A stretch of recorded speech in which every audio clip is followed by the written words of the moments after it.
Hello, everybody, and welcome to the first edition of the Cerebral Smacktalk 2017, live from East Providence, Rhode Island, or from Independence, Ohio, wherever you are around the world. And welcome to what undoubtedly has become the fastest rising, most popular show out of the wrestling forum family of shows. This is the revolution, and we welcome you. Is now maybe considered the new age show of World Wrestling Entertainment, Smackdown Live. And undoubtedly tonight, maybe we made our case, cemented that flag, or did we take a step back after what undoubtedly the panel last week thought was a perfect 10, like Ty Dillinger on NXT. Definitely tonight it probably won't be a perfect 10, but how close are we going to get to that number? You're just going to have to wait and find out. But if you notice the caption here tonight, an amazing stuff has happened. And yes, when it was indeed all said and done, history was indeed made. We'll get into that a little bit later on tonight. But as always, I am alongside the host of Ridiculously Raw, the man that tells it like it is, Mr. Anthony the Hitman Florio, of course, the Phenom himself, Bullet, and the Twisted Angel, Dee Woodson. The crew is all together tonight, and that's a very good thing. All right, so guys, let's dive right in. Of course, SmackDown Live, like I said, the first SmackDown of the new year, held in Jacksonville, Florida at the Jacksonville Veterans Memorial Arena. And tonight, it started off with, well, pretty much an in-ring segment. It was The Miz, Dean Ambrose, and, of course, Maryse. And, of course, what we found out was later in the evening, we found out that Daniel Bryan has made a big announcement, and yes, we're going to see it. Dean Ambrose is going to fight The Miz for the Intercontinental Championship. Unfortunately, due to my work commitments beyond my control, I completely missed this entire show. However, this is why I love to have my colleagues here, because they'll get to run the show for me. So, Anthony Florio, step on in, lead it off, my friend. You get to start off. What did you think about the segment? And give me your thoughts about later on in the evening, Ambrose for the Intercontinental Heavyweight Championship. Go ahead, kid. It's all yours. All right, thank you very much indeed, MF. And hello, friends. It is Anthony the Hitman Florio here with you for another edition of the Cerebral Smacktalk. Glad to have you with us. And yeah, good point, D.D. Woodson. MF's having a little, his mic sounded a little staticky, but we could still hear him, but it was a little too much static on the other end there. But anyways, second best segment of the night here. This was a nice setup for the Intercontinental Heavyweight Championship match. I like that they continue to have Miz go after highly popular acts with various conspiracy theories. He makes them sound just plausible enough that it would realistically get under someone's skin. And that's exactly what happened. And, he was demanding an apology from Renee Young, who, as we all know, is the real-life girlfriend of Dean Ambrose. And they've had a lot of interaction on over the last couple of weeks, where Renee Young slapped the Miz in the face, and then Miz trying to get an apology out of Renee Young last week in that backstage segment in Chicago, and then this segment tonight. And well, he didn't get that. He got Dean Ambrose, and then Maryse slaps him in the face, and which if it was me, I would have said, "Wham bam, thank you, man. May I have another?" And I would have had that Cheshire cat-like grin on the face like Dean Ambrose had, and then Dean Ambrose wrapped it up by saying, well, I guess the hardest part of my evening is over. She hits harder than you do. Yowza. That's a great way to start off the show. So I would have called this the segment of the night, except, well, there was one other segment in the show that was far and away better, and boy howdy, I cannot wait to get into it. So second best segment of the night for me. So and as far as the fight goes, high hopes going into it. I mean, especially if it's the main event, and these two guys do have some good chemistry there, and I'm anxious to see how these two mesh in a one-on-one bout, especially for the titles. So yeah, hopefully the match will be good enough for where it'll make that title feel prestigious, because this belt has not felt prestigious in a while. Hopefully the match tonight we'll find out. Did this match end up making that title feel prestigious for the first time in a while? I don't know. So that's all I can say on that. So second best segment of the night for me. So with that being said, let's bring in the Phenom, Michael Bullock. Mike here, folks. He's here. So it's all yours, my friend. All right. I do agree. I mean, this was a great opening segment to start off this edition of SmackDown Live, and I mean, the great work done by both individuals, especially that slap by Maurice. I mean, wow. I mean, I was thinking the same thing when Florio did when we had our SmackDown chat tonight. So certainly a great way to build into that main event for later on tonight with Dean Ambrose and The Miz for the Intercontinental Championship. So yeah, so how did the main event go? Just gonna have to wait and find out later on during this review. So great way to start off the show. Great work done by everyone. So, Dee Woodson, I give it to you. Yeah, I'll agree. It was the second best fight of the night, and very good segment. So, not much more to say.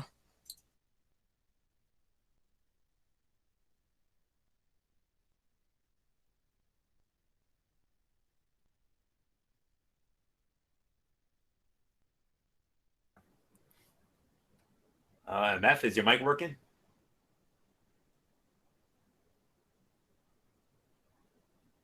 You can't really hear MF. I think he might be having audio difficulties or something. Can't hear him at all. No, we can't hear him at all.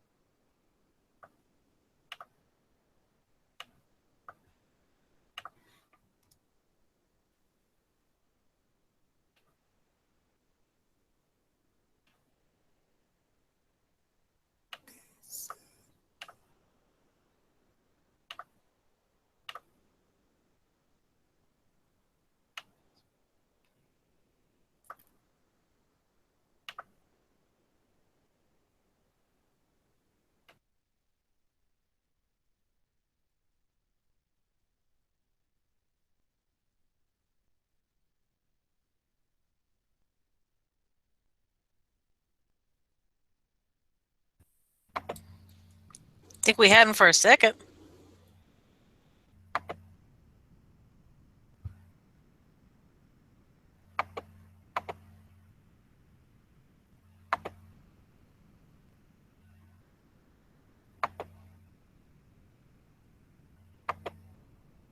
I was gonna say, because we didn't hear him for a little bit.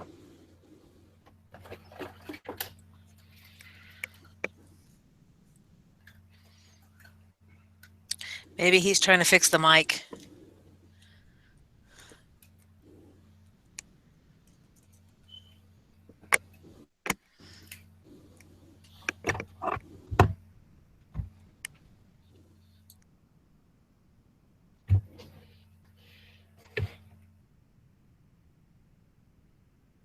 Mic check.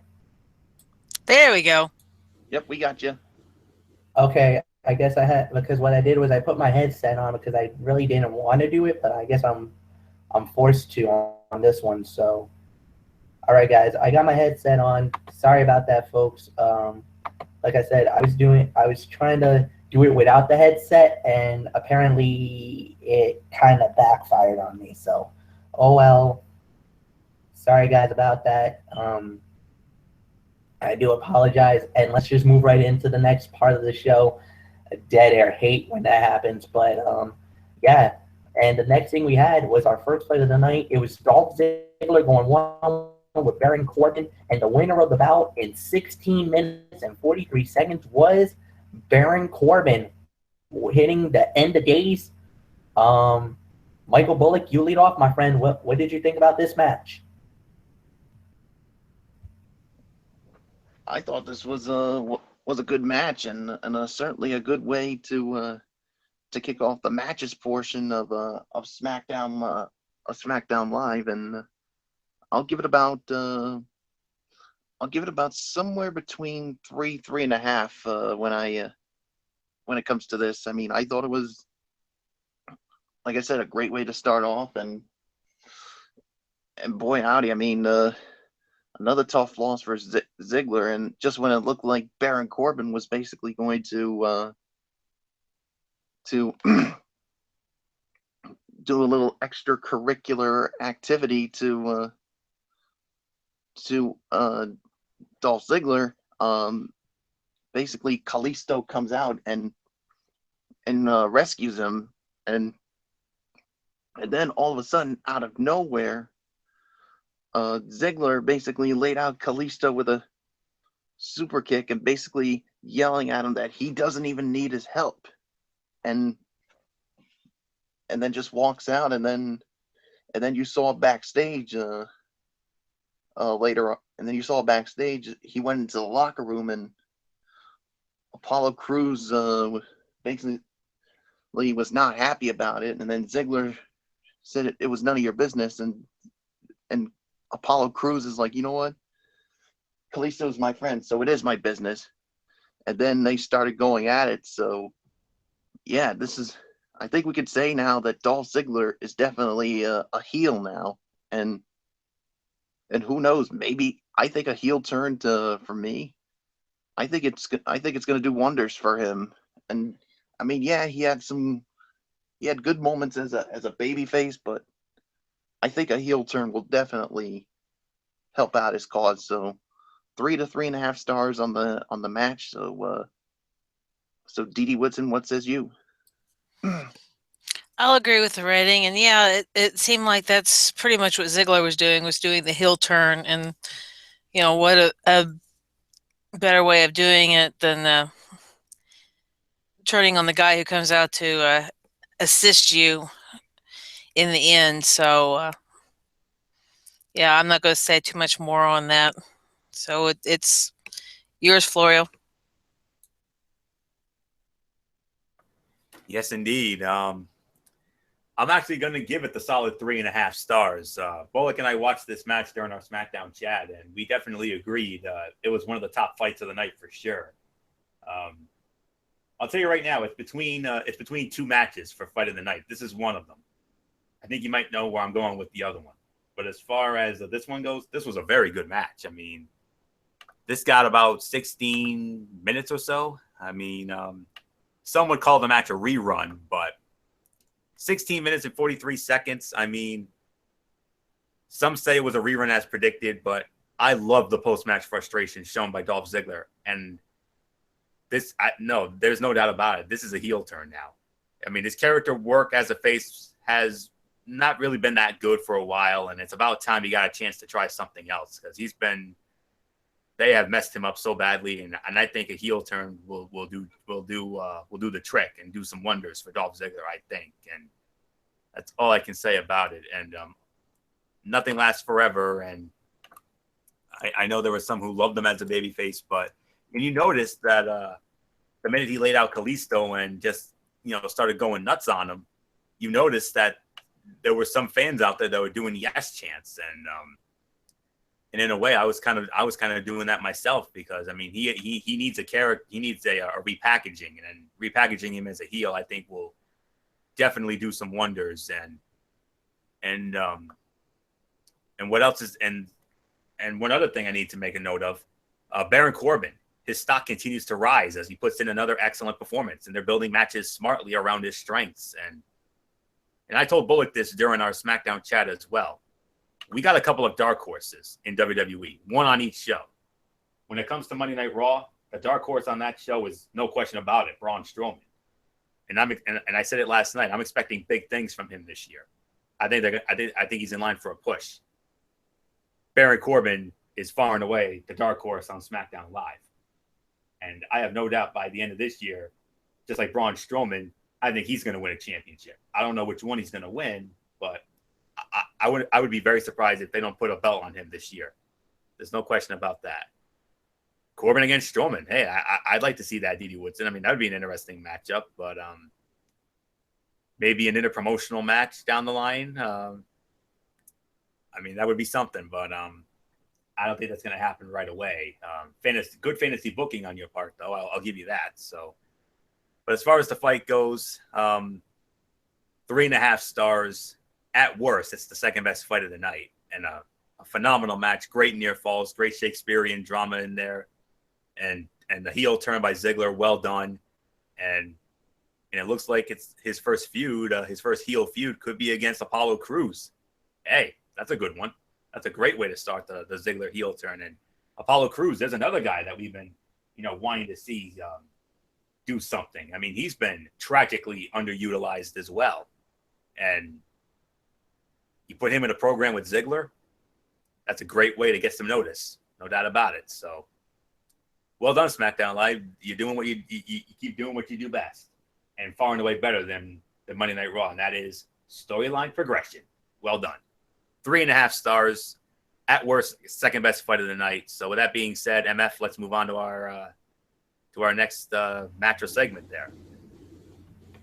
All right. The next match that we actually had, well, there was a backstage segment. Like you said, there was a thing with James Ellsworth and Carmella. Then, of course, the Ziggler, where there was a brawl between him and the brawl that led between Ziggler and Apollo Crews. And then we had, and then the next actual in-ring match we had was Becky Lynch going one-on-one Luchadora Dos. The winner of the bout in 4 minutes and 11 seconds was Becky Lynch. However, at the end of the fight, we actually did get a chance to see the La Luchadora was unmasked, and lo and behold, it was the WWE SmackDown Women's Champion, Alexa Bliss. So you're thinking, wait a minute, is she the real La Luchadora? Oh, no. There was a second La Luchadora. She hit the ring. All of a sudden, a 2-on-1 beatdown commenced. And, yeah, apparently, it looks like La Luchadora and Alexa Bliss are definitely working together. They're working as a team. So let's see what happens. D.D. Woodson, it's all on you, my dear. What did you think about this match? Was not impressed. I can already tell this is gonna go bad. So I can tell when I hear that. I know D.D. Woodson's ready to. Well, she's about to unleash. She's about to unleash on someone. Which one do you want me to unleash on? This one or the next one? Oh my! Because poison. Because this week I'll tell you that neither of the ladies' matches impressed me on SmackDown. This one, I guess you could say we tried the twin magic thing that the Bellas would do with these the luchador here, because the original one was out there first, the one with the dark hair, and then she went under the ring just so that Alexa could come out in the same outfit, just so that she can tap out to Becky Lynch, which technically means that Becky beat Alexa again. But for one, the match was too short. For two, you have too many stupid shenanigans going on here, although after the match wasn't that bad, because that was basically a storyline progression showing that um, this luchadora was working with Alexa, and that it wasn't Alexa herself, which we all pretty much knew that since she was out during the match the other week. So, but the match itself, all basically one-sided, all basically just, oh, I don't think I want to go there. Let's just say it was not what you would want to write home about. It was just a terrible match. So I'm not even gonna go there anymore. Because I still have another one to rant on. So Florio, take it. Yeah, this was one of the lowlights of the show, because this was more of an angle than a match, really, but it had an old school feel to it. It was over like that. I mean, it was 4 minutes and 11 seconds, and like Didi Woodson said, Twin Magic is apparently alive and well, even if you're quite a bit shorter and thinner than you were just a moment ago. It's a silly gimmick that they will probably struggle to drag out, but it's going to have to wait until after they start Becky on the path to her WrestleMania program. I have a feeling whoever ends up being under the mask will end up being her opponent. Yeah, they pulled a fast one with Alexa Bliss, but me being the professor and being the investigative reporter that I am, I'm gonna let you all in on some things that I found out about this. I've been reading a lot of dirt sheets lately, and first thing I remember reading was the young lady who's under the luchadora mask right now, other than Alexa Bliss, happens to be the beautiful Deonna Purrazzo from NXT. Trust me, I know that angel face anywhere. And I saw once I saw the face, I'm like, oh yeah, I know that angel face anywhere. That's Deonna Purrazzo from NXT. Another one of my personal favorites, I'll be honest. And the reason why they're having Purrazzo under the mask right now is because of the fact that, you remember a few weeks ago on a SmackDown Live, Becky Lynch showed up. Alexa Bliss and Deonna Purrazzo were going to have a match, and Becky Lynch showed up and says that Alexa Bliss deserved real competition, basically taking a dig at Deonna Purrazzo. And well, that's what it was. But so that's the reason why they got Purrazzo under the mask now. As far as another dirt sheet that I came across, I've read some rumors and reports saying that eventually her attack, the La Luchadora, may not be Deonna Purrazzo. Ultimately, it could end up being Mickie James. Could you imagine a Mickie James and Becky Lynch program down the road? That would get MF's heart rate up. MF's heart rate would go through the damn roof if it's Becky Lynch and Mickie James. Because let's be realistic. Mickie James 10 years ago, he had a thing for her. Let me tell you. Trust me, I'll tell you firsthand. I mean, every time he would see Mickie James, he'd lose it, just like he does when he sees Becky Lynch now. So MF would have to. You remember last year, Michael Bullock had the unenviable position of having to pick between The Undertaker and Shane McMahon going into WrestleMania last year with the Hell in a Cell match. If they go with a Becky Lynch and Mickie James feud down the line, MF has that position. Who do you root for, MF? Your current love interest or your past love interest from 10 years ago? Good luck. Tough decision. But that's just what I heard. That's some of the things that I've been reading. It's Deonna Purrazzo for now, but it could ultimately end up being Mickie James down the road. Whoa, Nelly, if that happens. As far as the match goes, I'll give it maybe 1 to 1.5 of the effort. That's really all I can say on that. Way too short. One of the lowlights of the show. Not many lowlights on the show. A couple of lowlights. Unfortunately, this was one of them. So the Lynch and Bliss program, it's far from over. Far from over. So that's all I can say on that. So 1 to 1.5 stars. More of an angle than a match, really. So Michael Bullock, let's get your thoughts on this latest progression of Lynch and Bliss in La Luchadora. Yeah, I'm actually gonna give it a half a star. I mean, really wasn't impressed with the match. I mean, like you said, it was more about the angle than the match itself. So, yeah, I think this feud between Alexa Bliss and Becky Lynch is far from over. So, nothing else to say. Let's just move on, Fletch. All right, guys. And now we're really going to have fun now. The next thing we had was a contract signing to make it official for the WWE title. John Cena versus AJ Styles. It was moderated and oversaw by the general manager of SmackDown Live and yes, the Yes Movement, Daniel Bryan.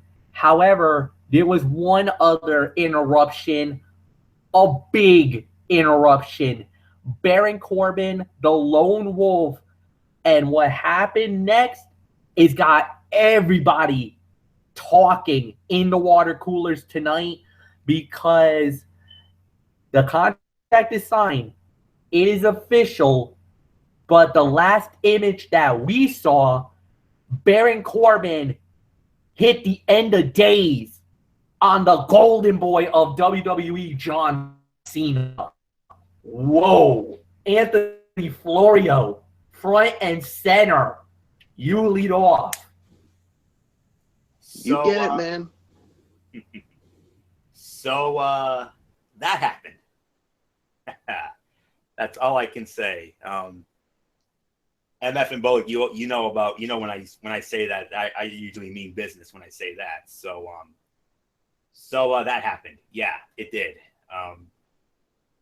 Far and away, that was the segment of the night.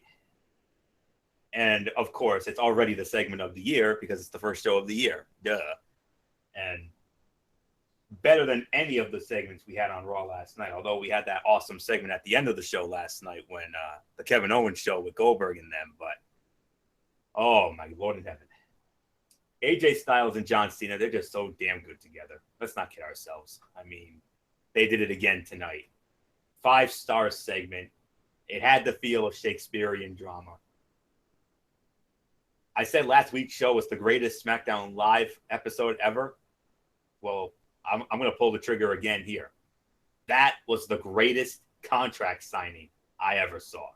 And I've seen a lot of them in my day. But that was far and away the greatest one ever. These two guys did not hold back. They went there. AJ Styles showed you why he is the phenomenal one. Why he was the man in TNA. Why he was the man in New Japan Pro Wrestling. And why he is currently the face that runs the place in the WWE. And why he is the reigning WWE champion. He took shots at John Cena, talking about, his outside of WWE endeavors, his Hollywood endeavors.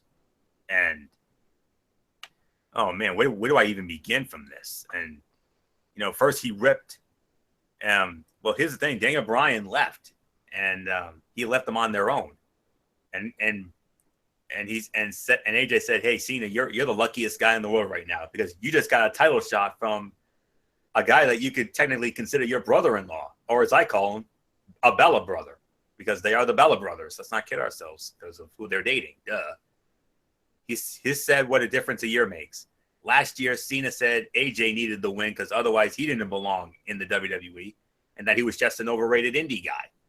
Now a year later, AJ's the champion, and Cena, you need a win to prove that you belong here. And then he said SmackDown won in the rating with him as champion, and they didn't need Cena anymore. And then Cena said, "Well, I respect you." And AJ said, "Oh no, don't start with that nonsense. Don't start with that." And it's like, everybody heard what you said on Talking Smack last week when you apologized to The Rock. He was right. You were right about The Rock. He lost his passion, and he let the WWE high and dry. And now that's you, John Cena. And Styles said, "Hey, Cena, you've been good for WWE." And pointed out that his sentence included the words "has been." He basically called Cena a has-been. And he told Cena that he'll never be better than The Rock in Hollywood. And he'll never be as good as AJ Styles in the ring. And then John Cena goes on his rebuttal. He said, you know what? It takes a man to admit he's wrong. And he said, AJ, you just made the biggest mistake of your life. He said, I've lost all respect for you. Called him a little biatch along with all the other chumps who think he left.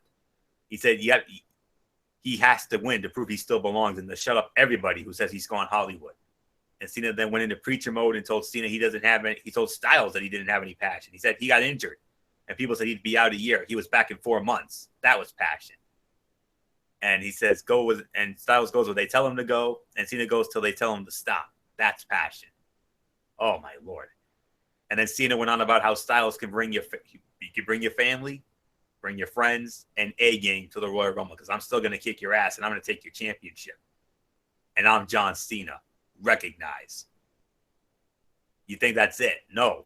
Baron Corbin, the lone wolf. He said, hey, I won the Andre the Giant Memorial Battle Royal my first night on the job at WrestleMania 32. And I'm going to be the first SmackDown Live superstar to throw my hat into the ring for the Royal Rumble match.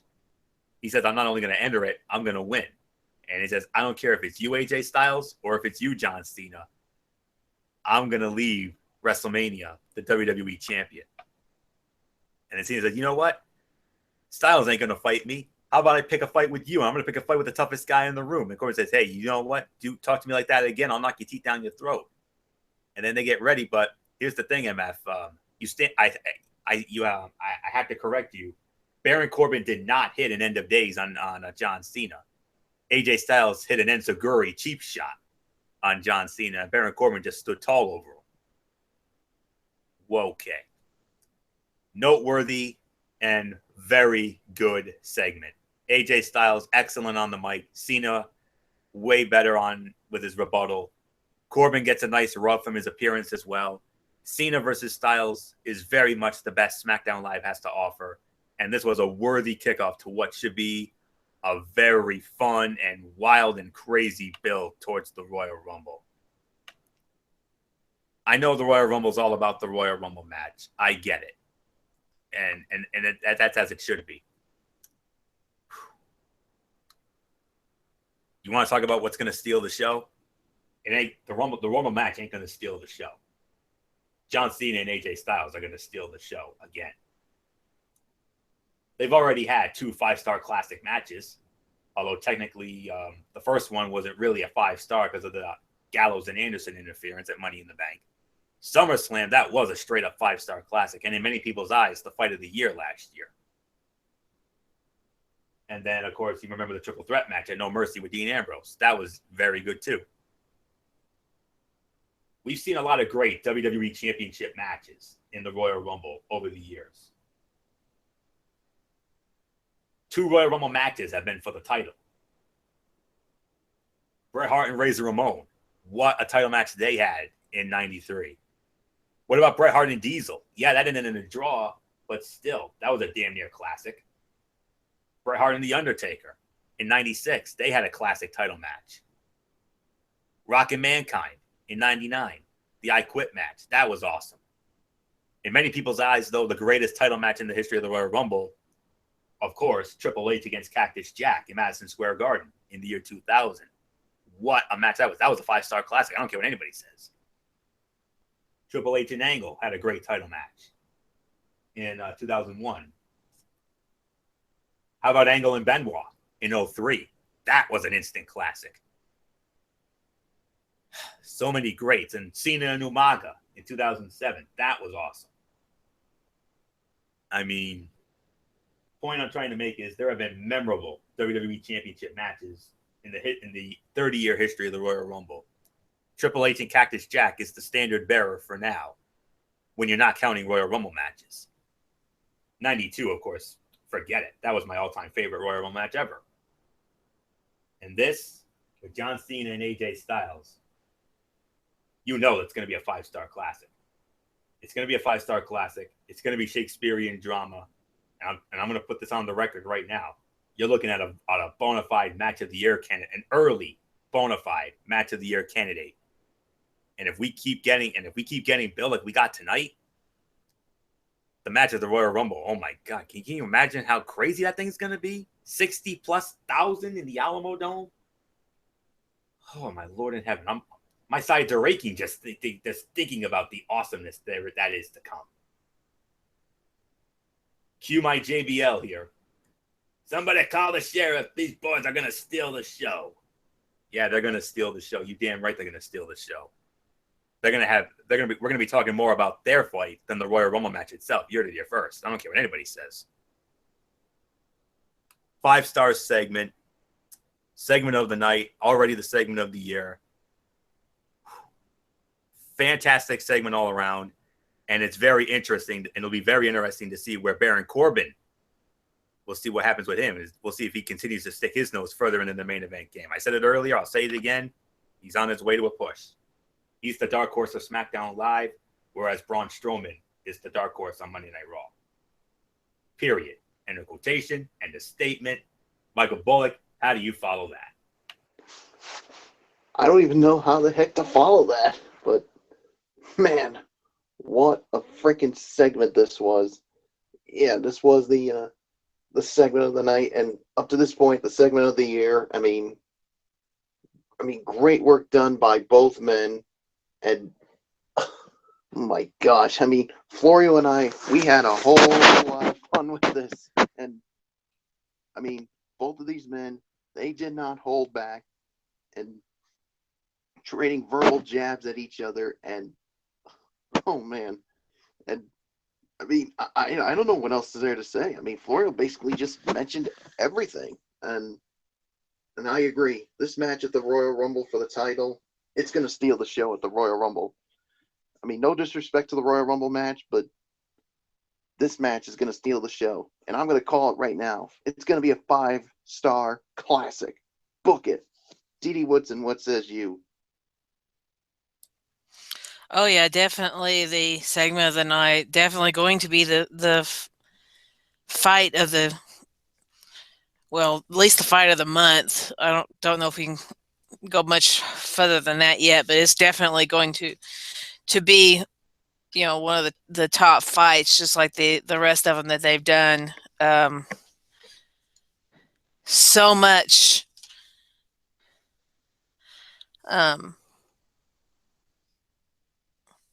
Just so much going on there with this match. I mean, it's just, wow.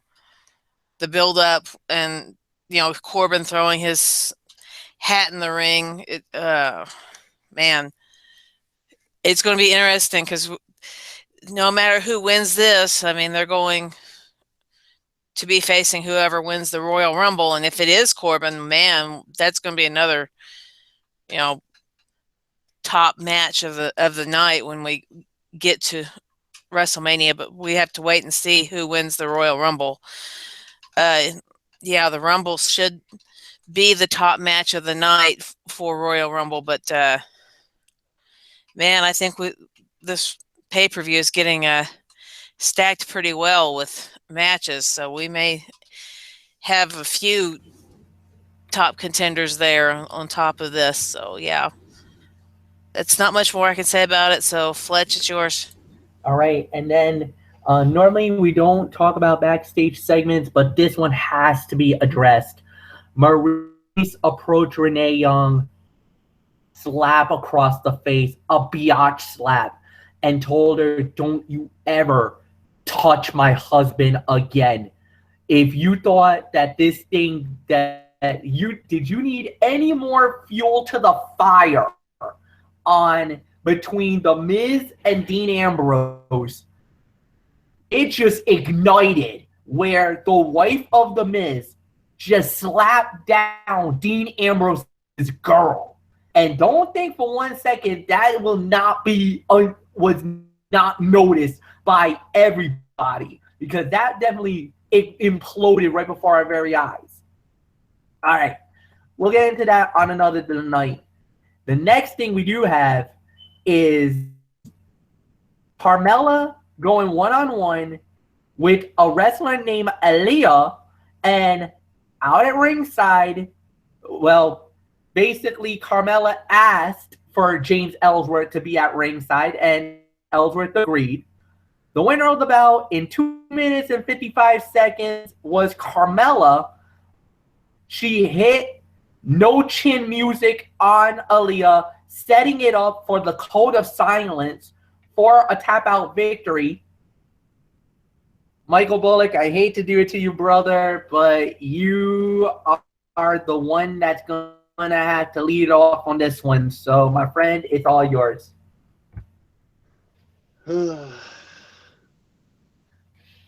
Man, I hate to say this, but this is no rating to a dud. So, no, I'm done. I'm done. Dee Dee Woodson, please, I know you're ready to go on. Please blow some steam for me before I have to. Oh boy. Like I said, the two women's matches tonight, definitely the worst, and neither one of them am I rating. I think the guys were a little too generous on that first one. Neither one of these matches deserved squat. And if you go back to the segment where, back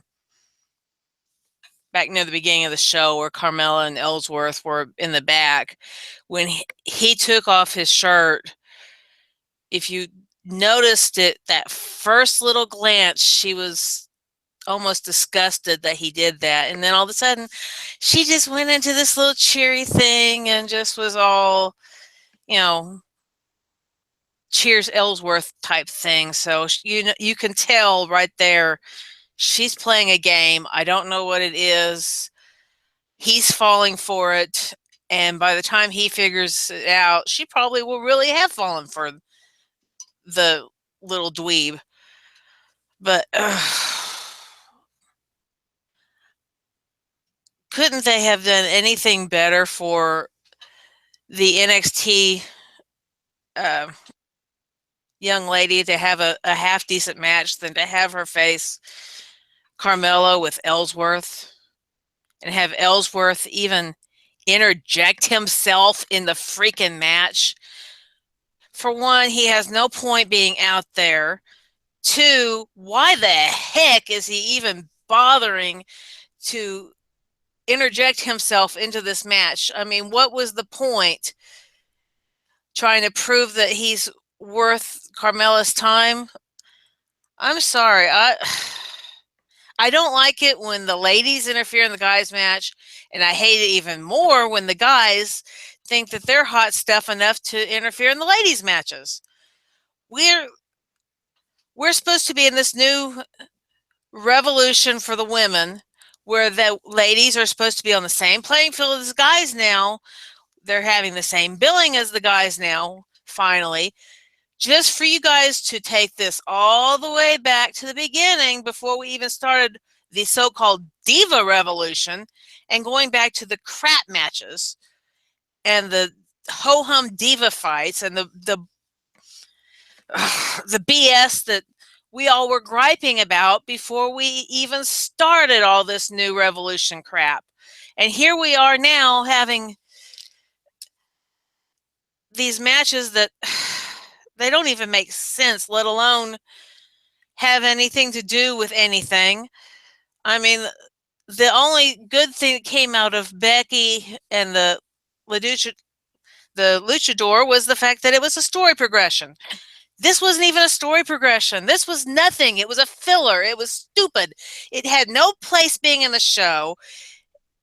I mean, it's just the whole thing between Carmella and Ellsworth, or as I guess they're calling it, Camellsworth, is just, it's stupid. It's idiotic. It doesn't belong anywhere in this whole thing.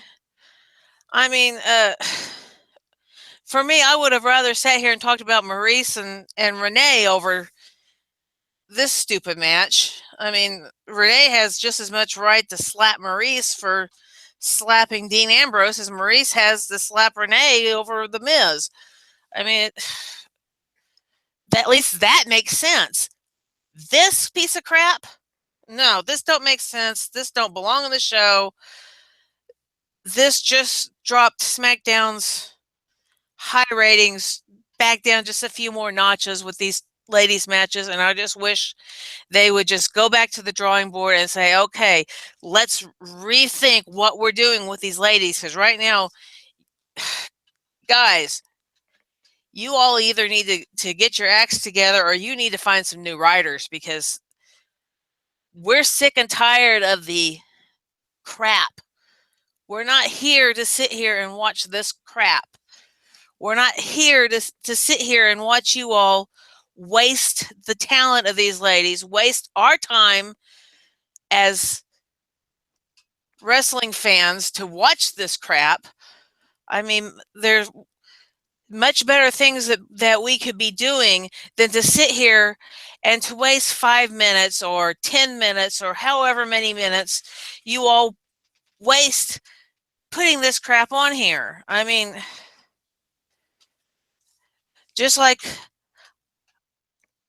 you know, when we had the dead air earlier, this is valuable advertising airspace going by. You're wasting millions of dollars putting on crap, putting on stuff that will ultimately, if you keep up, have people changing the channels. And then where are you going to be? You already have a few crap matches on Raw. Now you're going to start bringing the crap matches to SmackDown. No, we're done. No more. Don't do this next week. Don't do this at the pay-per-view. We're done with the crap matches. We're done with the BS stuff. You want to kill the cruiserweights? Now you're trying to kill the women. Stop it, WWE. We're done. We're finished. No more. Florio, it's yours. Whoa. Yeah. Oh my gosh. That's why we call her the Twisted Angel, folks. Yeah, and you wonder why we call her the Twisted Angel? That's the perfect example right there. Absolutely. I can't follow that, but I'm gonna try. No rating to a dud. I agree with that. But I will say this though: Aaliyah looked good for the time given, and Carmella gets a win to further her unexplainable affiliation with Ellsworth. Ellsworth getting placed with Carmella is a bit weird. No, it's a lot weird. I thought it would be for a bit to get back at Nikki Bella, but that does not appear to be the case. It's hard to tell whether it will be good or bad yet, but it's not what I expected. And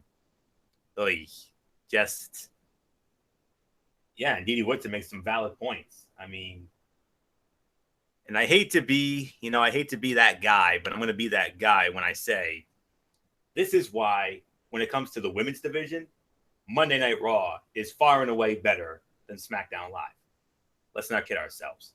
I mean, at least their matches are meaningful. Their matches, don't revolve around stupid campy comedy love stories. No. You think Charlotte Flair and Bayley are doing that over some campy comedy love story? No. Charlotte Flair and Bayley are going to tear the house down at the Royal Rumble when they meet for the Raw Women's Championship. Let's not kid ourselves. It's going to be an awesome match. And we saw it at Survivor Series. What happened at Survivor Series? Oh yeah, who won that match? Oh, that's right, the Raw women won. And everybody, and all of us here, and hell, even MF agreed. And he's a SmackDown guy. He even said it. He even admitted the Raw Women's division is far and away better than Monday Night Raw. Or I should say, Monday Night Raw's women's division is far and away better than SmackDown Live. So, case in point, did we see this last night? No. Well, the match was a little short for our liking, yes, but it was storyline progression. It set up a meaningful women's championship match at the Rumble, which I think is going to be amazing. What do we got? So what do we got going on SmackDown Live? We got mass luchadoras. We've got significant others fighting over their men, and then this. Oy Marone. What else is there for me to say? Didi Whitson, you said everything, and I agree with you 100%. Nothing more to say. Let's move on, MF. Well, I hate to dump on this dumpster fire, but I need to add another log to that. And the next thing we had was American Alphas versus Breezango in a tag team match, and the match ends with American Alphas hitting the Grand Amplitude on Tyler Breeze in 20 seconds. Now, I'm going to throw this as a no rating, and I'm not going to let you guys do this, but there was a post-fight, and there was a vignette of the Wyatt family, and Bray Wyatt told the Alphas, you think that you may have torn apart the bonds of their family, but next week we're going to reclaim what's rightfully ours. Which means, yes, ladies and gentlemen, next week, SmackDown Live, it is the rematch. The Wyatts have implemented their rematch clause. It's going to be American Alphas versus the Wyatt family for the WWE SmackDown Tag Team titles. We're going to get into this. You don't need to talk about the match, but let's talk about the rematch for the belts next week. Alphas versus Wyatts. Who do you got and why? Dee Woodson, you were going to lead off anyway. Give me your thoughts. Honestly, I think the Alphas will keep it. I think it's too short of a time for them to lose it. But then again, you are facing a former champion. You're also facing 3 people instead of 2. But of course, they pulled it off when they won it this time around, and I don't think it was luck that they pulled it off. So I'm going with the Alphas on this one. So Florio, what's yours? Yeah, I'm right there with you. Alpha's making quick work of Breezango, very dominant indeed. The most notable thing in that Wyatt promo was at the end when Randy Orton stole Luke Harper's thunder. I think they seem to be heading for an implosion just in time for WrestleMania. That's just how I feel about it. We still haven't seen Alpha let loose like they showed in NXT. Fandango and Breeze, given time, could be a team to bring that out of them, but not yet. I think the team that's going to bring it out of them will be the Wyatts, and next week when they battle for the tag team championship. I mean, and I told Bullock this. I mean, going into the fight. I mean, before the fight started, I said, "Hey, remember the Wyatts are on the horizon. There's going to be a rematch down the road." And sure enough, I was right. And I had that one, and we're going to get it next week in Baton Rouge, Louisiana. Although, if you saw the graphic, they called it Baton Rouge, Louisiana. They spelled it wrong. Stupid idiot muttonheads. Dipsy-doo botcharoo. Dipsy-doo botcharoo, baby. No doubt about it. But, yeah, I think someone's going to end up on the list for this one. Oh, believe me, they're already on there, MF. We already put them on there. They pulled a Hulk Hogan. Yeah, they sure did. And I'm gonna put it in the chat box. That's how they spelled it. That's not how you spell Baton Rouge, folks. It's simple as that. They called it Baton Rouge. But point is, Baton Rouge, Louisiana, that's where we're gonna be. If it's Baton Rouge, it's gotta be the old Riverside Centralplex down there, where WCW had the I believe that was where the event in '96 was, the Slamboree, the Battle Bowl, if I can recall that correctly, right around spring summer '96. And but anyways, that's where it's going to be. And as far as that match is concerned, it should be a great matchup. I mean, they had a great interaction at the end of that 4-way a week ago in Chicago, and I got a great feeling that this could be a that's a good point, Didi Woodson. Maybe James Ellsworth was responsible for that Baton Rouge typo there during the advertisement that they had at the end of the show. But as far as this is concerned, like I said, it should be a great matchup. There's no doubt about it. And I'm going to go old school, and MF's going to like where I'm going to go with this. American Alpha most definitely are the quicker of the two. The Wyatts are definitely the stronger of the two, and it should make for an interesting matchup. And the Alphas, they cannot, they can't match up with, they cannot, go toe-to-toe with the Wyatts, because they even think about trying to go power for power with the Wyatts, they're going to get torn apart. They got to use their speed. They got to use their agility. They got to use their quickness. it's the only way they're going to win the bout, and they're going to walk out as still the tag team champions of the world. So that's really all there is to say on that. It should be a great matchup, like I said, and I think we're looking at a solid 3 to 3.5 stars at best. But you never know; they could prove us wrong. It could end up being even better than that. But I'm definitely looking forward to the match. Should be a great matchup, no question about it. So, Michael Bullock, let's get your thoughts on next week's tag team title match.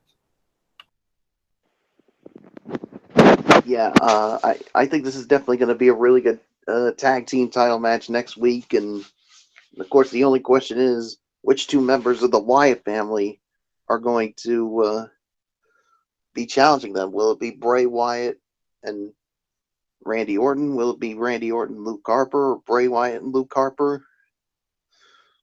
I don't know. We'll just have to wait and find out. But either way, I got the American Alpha winning this and retaining the tag team titles next week, because I mean it's just too soon for them to lose the belts. I mean it would be a miscarriage of justice if they have them drop the belts to the Wyatts next week. But you never know. We'll wait and see. But I got American Alpha winning it, and the other reason why, because I think I'm sensing some dysfunction in the Wyatt family, especially with Bray Wyatt and Luke Harper. I mean, not Bray Wyatt and Luke Harper, Randy Orton and Luke Harper. That's what I meant to say. Especially after what we saw last week, and I wouldn't be surprised we get the same thing happening during the match next week. But either way, American Alpha's winning it. So, Fletch, let's move on.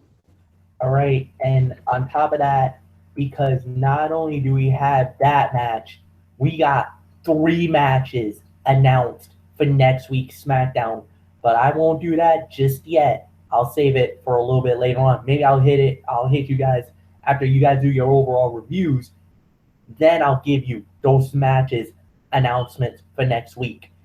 But then what we had was a really interesting promo that was cutted by both Nikki Bella and Natalia, or Natty Neidhart.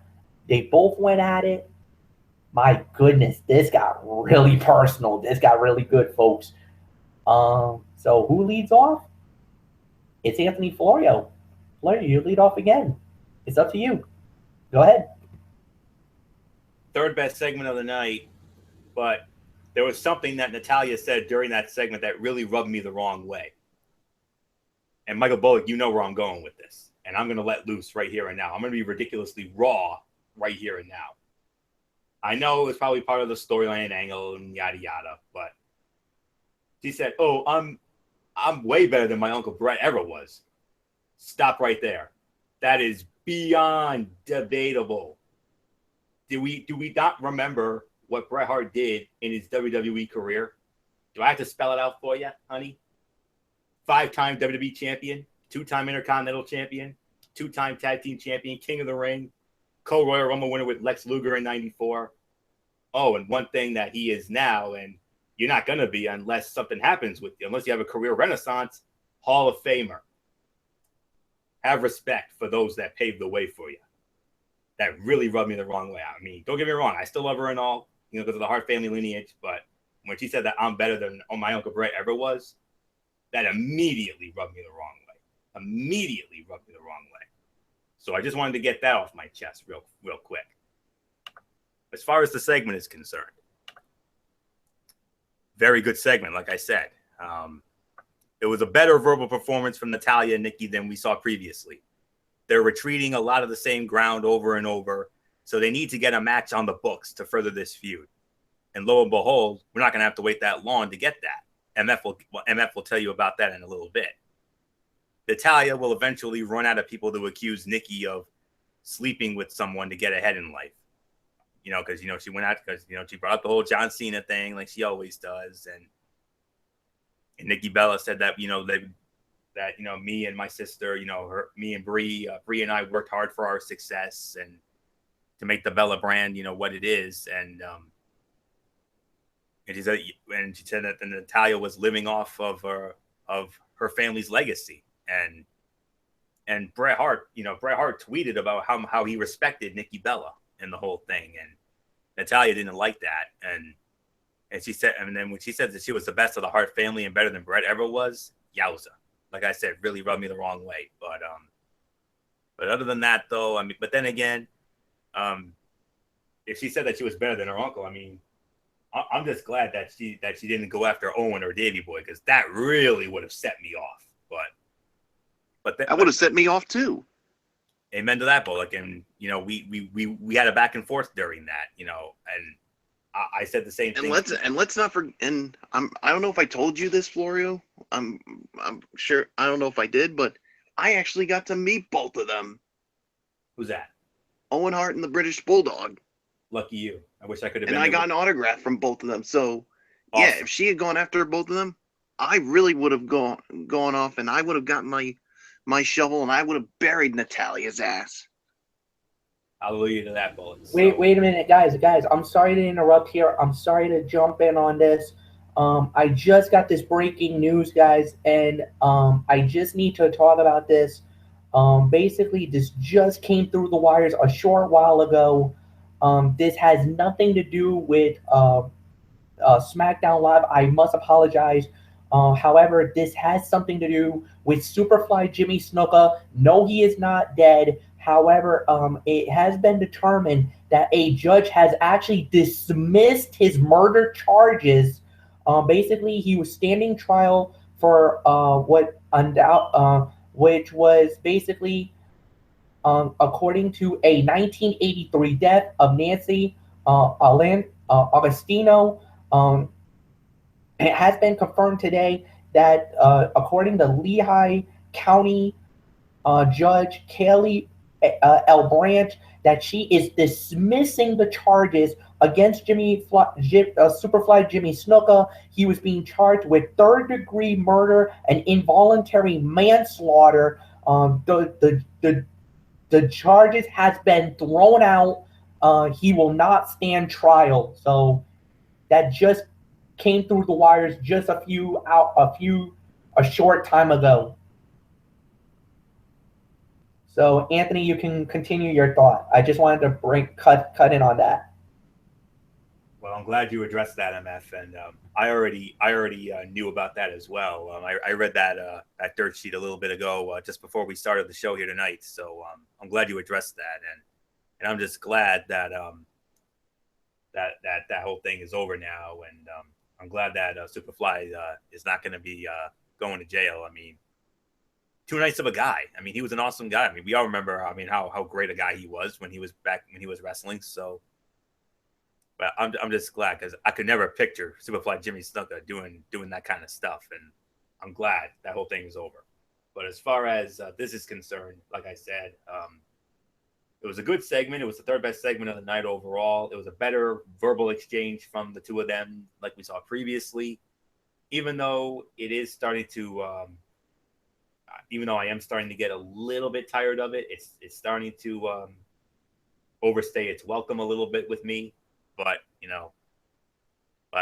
this was a little bit of some unnecessary filler. But it was good unnecessary filler. And I mean, both of them were great on the mic, but like I said, the only thing I did not like was when Natalya said that she was better than her uncle ever was. I mean, that, like I said, really rubbed me the wrong way. But other than that, solid segment, third best segment of the night. So with that being said, Bullock, let's get your thoughts on this. And boy, howdy, do we have a lot to say about this earlier during our chat. Oh yeah.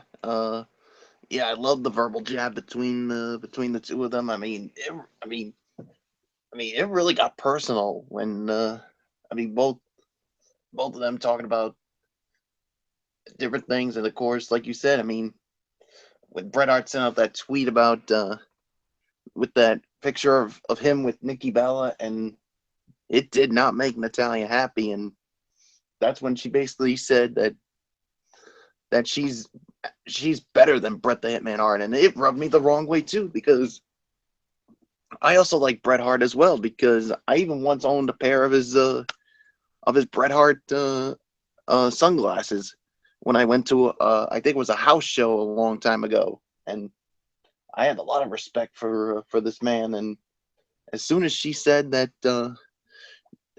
she was that she was better than her uncle. I'm like, that is beyond debatable.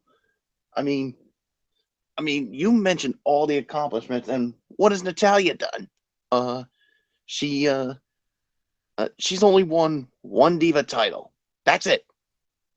So don't give me that nonsense of you're better than your uncle. And as the great Jim Calhoun would say, get some facts and come back and see me. Get some facts and come back and see me. Don't give me that nonsense of saying that you're better than your uncle. Get some facts and then read it and then come back and see me. You ungrateful little bitch. Dee Dee Woodson, it's yours. And by the way, I also liked it. Where she also went there when she told Nikki Bella that when your beauty goes away, that John Cena will leave you and that you'll die alone. I'm like, wow, that is really hitting a low blow. And then all of a sudden,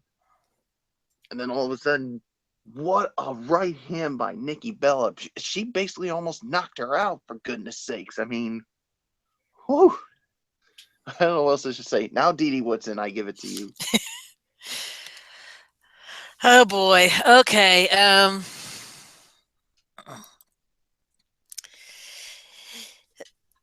It's saying one thing when you can say a segment is better than the two matches, but at the same time that the segment was, was good, was storyline progression. At the same time, you have rants about it. And I don't have a whole lot of bad to say about Nikki. She was very strong with the mic. She handled herself really well, but I'm going to continue kind of what the guys have been saying here about Natalia. For one, she said that her family didn't give her anything. Well, Nikki brought up the music and her, Uncle Brett's move. Well, when she said that about her, she's better than her uncle, you also have to think her uncle was in a tag team with her dad, so she's insulting her dad, she's insulting her uncle, she's insulting her grandpa that taught them all in the dungeon. She is insulting Owen and the whole family, because for one, they gave her last name. Two, she would not be in this business if it wasn't for the fact that her family is in the business. Her grandpa has trained I don't know how many people in this business. She was the first female to come out of that heart dungeon. Yeah, but she hasn't done much other than pretty much kind of play trainer to all the other girls. So really, she has not laid her own legacy yet.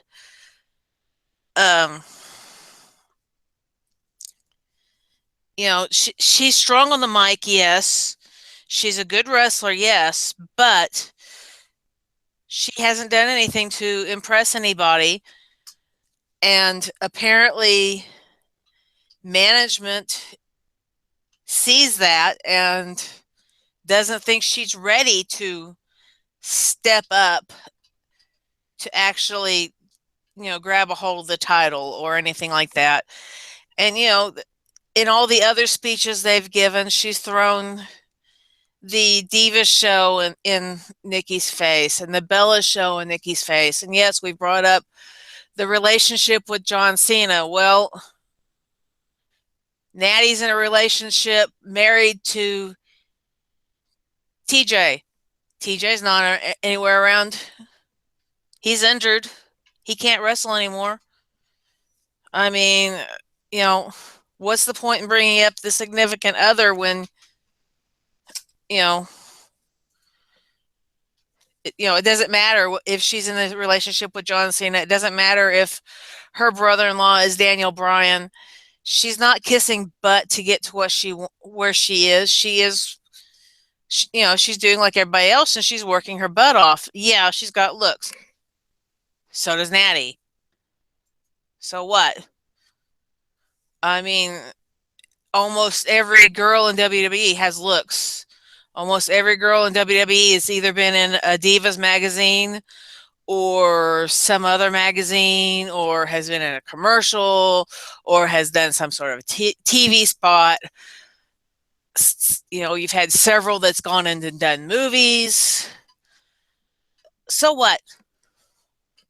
I mean, I could sit here and I could continue on breaking down every little argument that Natty said, and it's not going to make any of it right. It's not going to change anything. Throwing a hissy fit about it isn't going to change anything.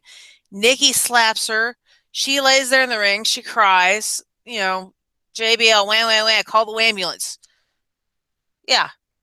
I mean, all she's doing is making herself look like a big baby. She's just basically your school bully. She's just basically the one And that's just a total dink. Yeah, she's just basically the one here she's just jealous. Let's just say it. Let's just put the kettle, call the kettle black. She's jealous. I mean, it's just right. It's right there. I mean, yeah, Nikki's longest reigning Divas champion.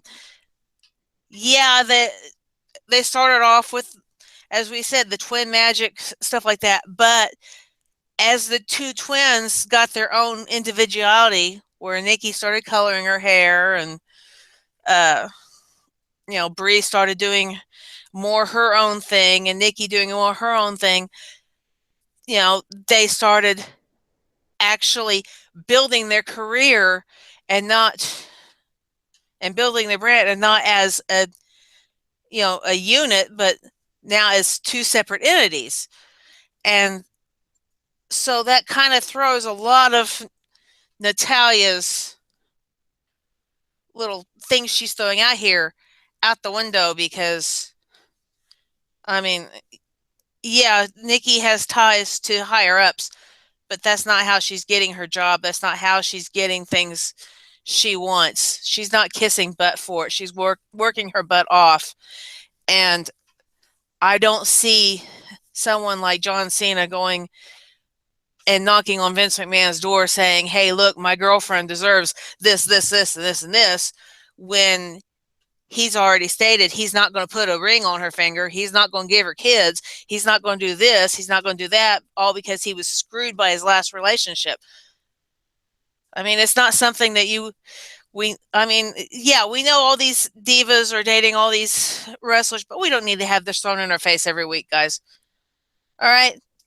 And we don't need to have someone like Natalya destroying her family just because she's throwing a jealous hissy fit. This is the WWE. This is not preschool. You're not 2 years old. Get over it. End of rant. End of rant. Now let's get into the main event. All right. It is Dean Ambrose versus The Miz for the Intercontinental Championship. Ladies and gentlemen, like I said earlier tonight, there was history made.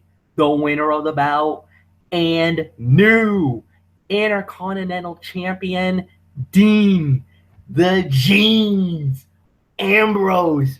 He hits him with the dirty deeds after basically Maryse tried to interfere again, and the referee was just about to call for a DQ.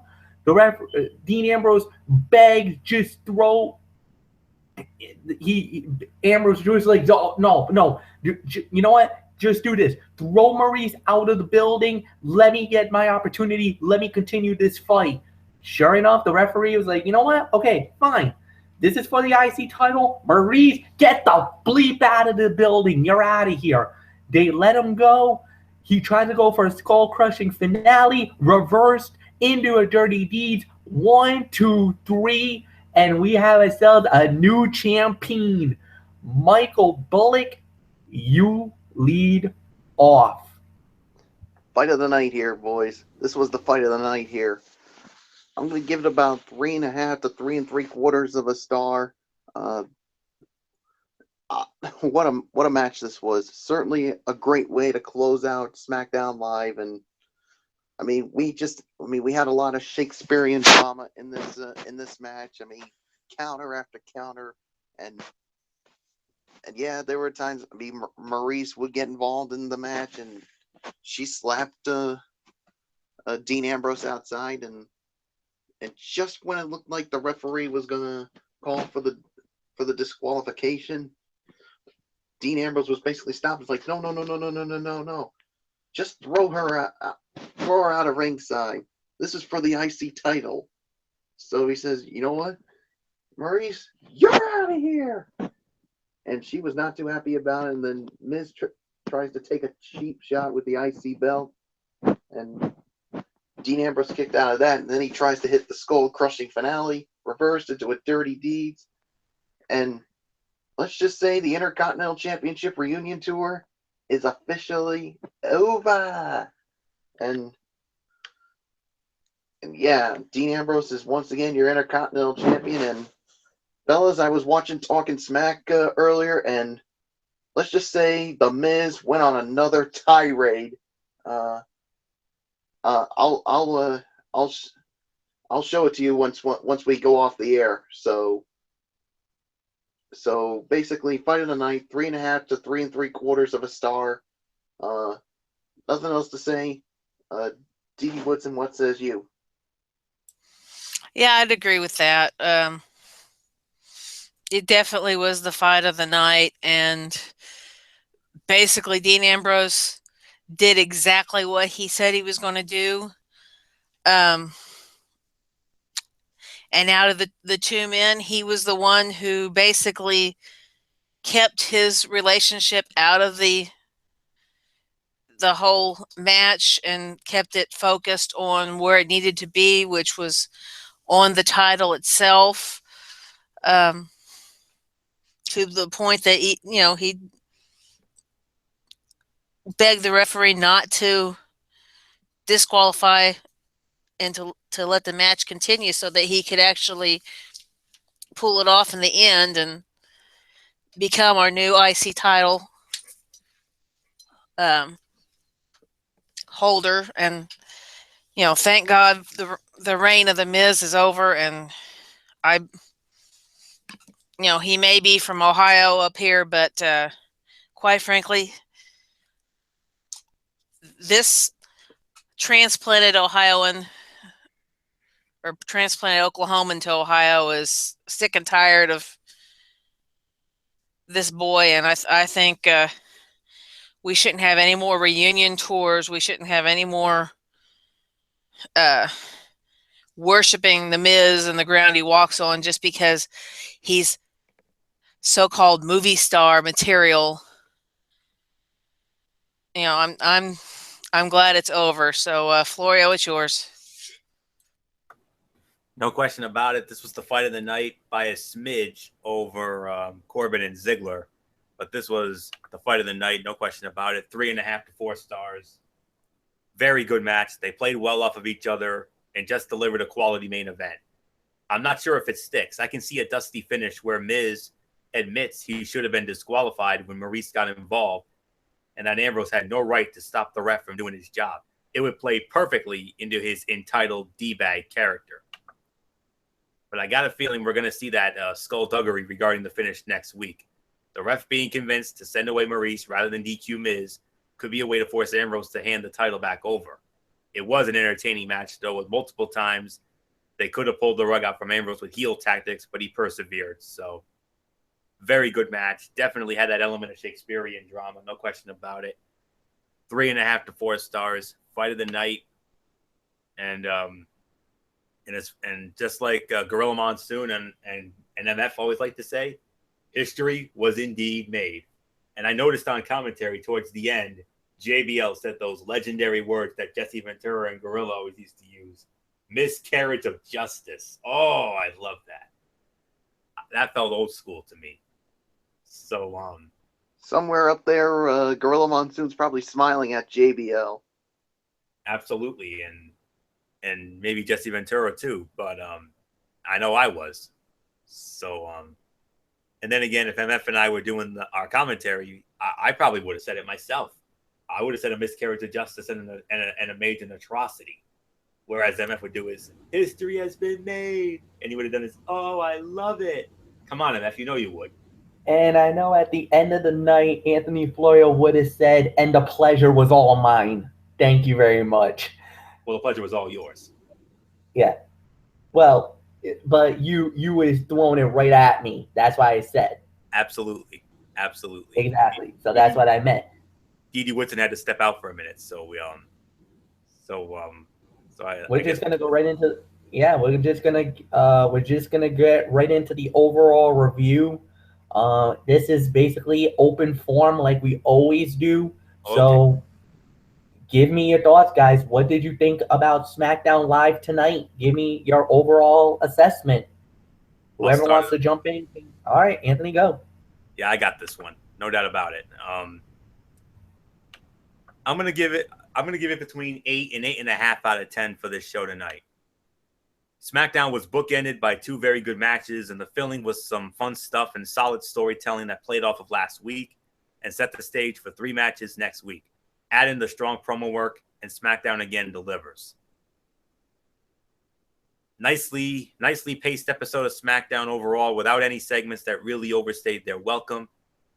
And WWE put out 2 very watchable episodes of television this week. Let's hope the trend continues. Even though I gotta admit, SmackDown Live was better than Monday Night Raw was again. And as far as what I would recommend the opening segment, because it was a good opening segment that added to the feud, didn't overstay the welcome. Definitely would recommend Corbin and Ziggler. That was the second best fight of the night. Solid 3.5 stars. Very good match. Both guys worked well together. Corbin stepped up again. And the post-match also set up future matches and played off of Corbin's past issues with Kalisto. Definitely, and the Ziggler heel turn, that was well done as well. I'm not going to recommend either of the women's matches unless you're diehard fans of them. Most definitely recommend the contract signing. That was straight flipping fire. I mean, both Cena and Styles killed it. I dug the post angle with Corbin. He's been built well, and after last week and then this week's win, played well. And then skip the other women's match with Carmella and Aaliyah. Skip the tag match, and then most definitely I most definitely recommend the main event. Like I said, quality main event. Very good match. They played well off of each other. Not sure if it'll stick though. I could possibly see some kind of chicanery next week, a dusty finish perhaps, where the Miz would say, "Hey, I should have been disqualified when Maurice slapped Ambrose in front of the ref." So, and that would play perfectly into Miz's entitled D-bag character, like I said. So, I know I told Bullock initially I was going to give it 8.5 to 9, but I'm going to slow it down just a little bit because of some of the non-stuff there. So, but I will give it 8 to 8.5 out of 10. Another damn good episode of SmackDown Live. They continue to impress me. I may be a Raw guy, but SmackDown Live is really impressing me, and they're far and away better than Raw, although Raw was a good show last night. But SmackDown Live, much better than Raw again this week. So 8 to 8.5 out of 10 for me. So with that being said, whoever wants it next, it's open forum. Whoever wants it next, take it. And I see Bullock's ready to go. So Bullock, your overall thoughts on this first SmackDown Live of the new year? I agree. This is an 8 to 8.5 out of 10. I thought it was another really good edition of a SmackDown Live, and they prove that they're better than Raw yet again. But hey, I mean, there's a reason why they are up there in the ratings. I mean, the 2 women's matches was the only low lights of this show, but everything else, I mean, I thought was. Oh yeah, and also the tag team match I thought was a low light as well. But other than that, everything else I thought was spot on. So 8 to 8.5 out of 10. So whoever wants it next, it's yours. Yeah, I'll agree. 8.5. Despite all the rants tonight, it still was a really good show. A lot of storyline progression. Just a few little areas that just need some tweaking, especially in the women's division. So Fletch, it's yours. And you know what time it is?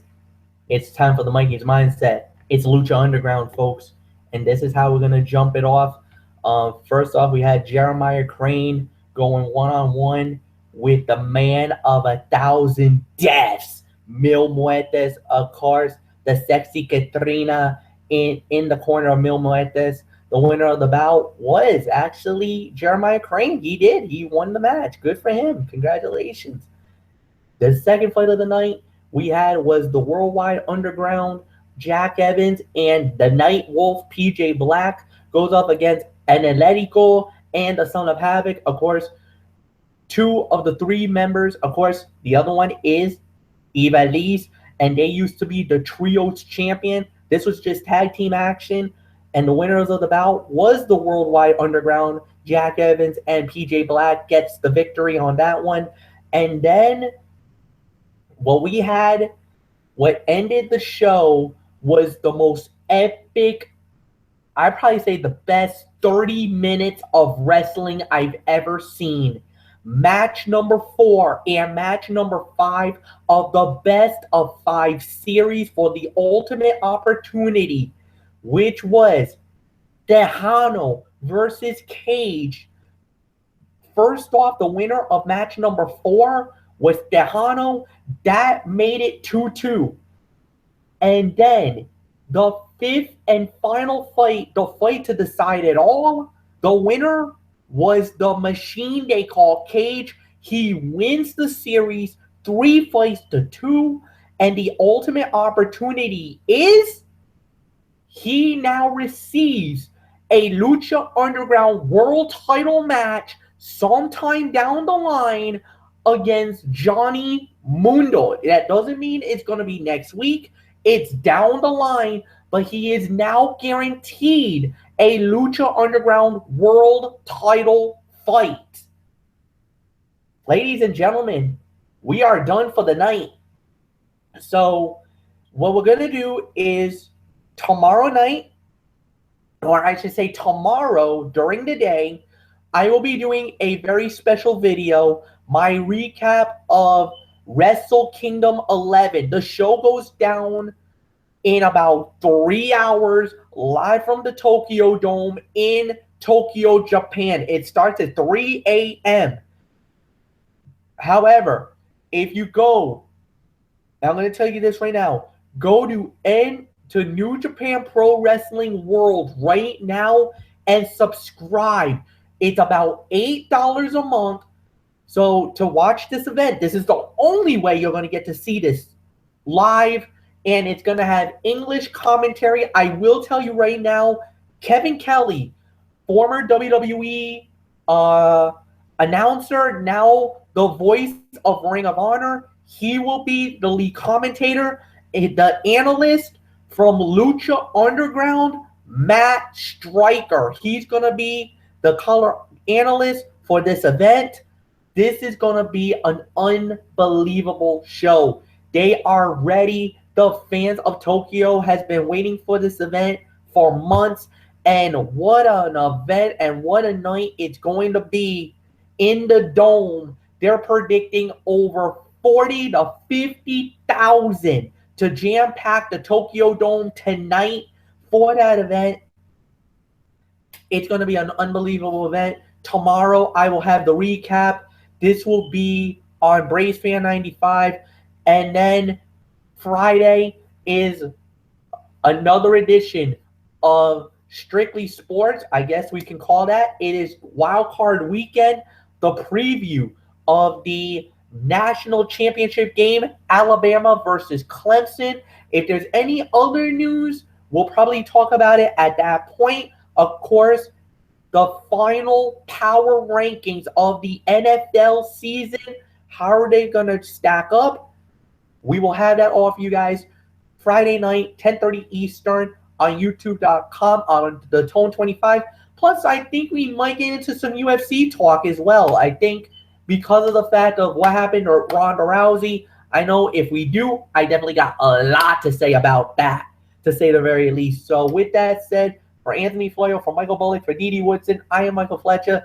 Thank you for watching this. Hustle Hand Pounds. We are out. Have a good night, everybody. So long for now.